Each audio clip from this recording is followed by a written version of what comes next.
We're at Flour Bakery on Farnsworth Street. My name is Joanne Chang. I'm the head pastry chef owner of Flour Bakery.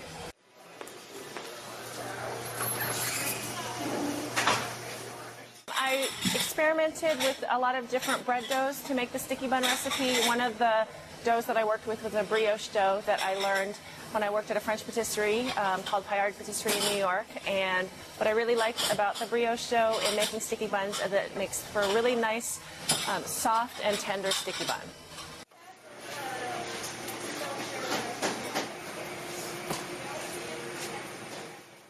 This is Mark Felton, production and new media manager for Harvard Magazine. When I learned about Joanne Chang's sticky bun recipe and her success on the Food Network's Throwdown with Bobby Flay, I was inspired to try the recipe at home. Here we're watching Shira Millen, a baker at Flour. We'll see more from Shira in just a minute. We'll also see a fresh batch of sticky buns coming out of the oven.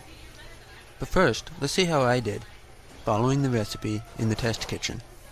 We'll call this next segment Baking with Harvard Magazine. The main thing to keep in mind is this recipe takes time. The dough has to be refrigerated overnight, and it has to proof at room temperature. After you roll out the sticky buns, they have to rise for 2 or 3 hours before you can bake them. My batch came out just in time for dinner. Here I'm adding the salt. You can see I'm not a professional. Here I'm adding some sugar I forgot to add earlier. Now the eggs. You really need a stand mixer with a dough hook. This is way too fast. I ended up slowing it down. After 10 minutes, you add the butter.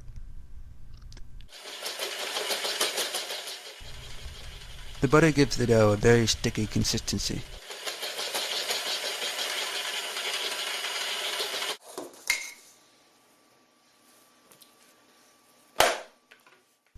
I'm trying to shape the dough, and now I'll put it in the refrigerator.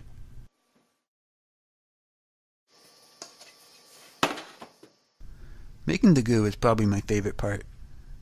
It calls for half a pound of butter, brown sugar, honey, and cream.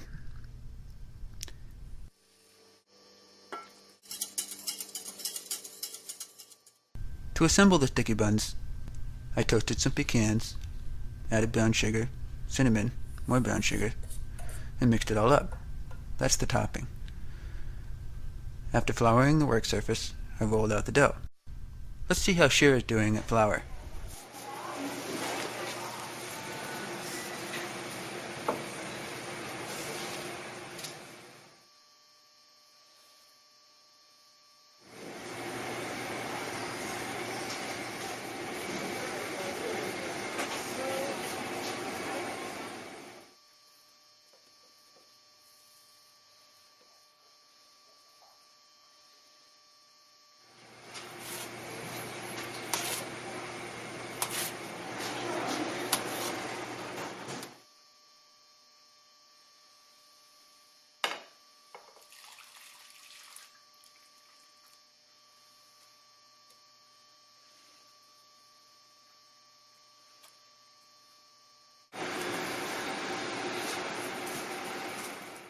With the buns assembled, they just needed to be covered and put in a warm place to rise. I put them on my oven and heated it to 200 degrees.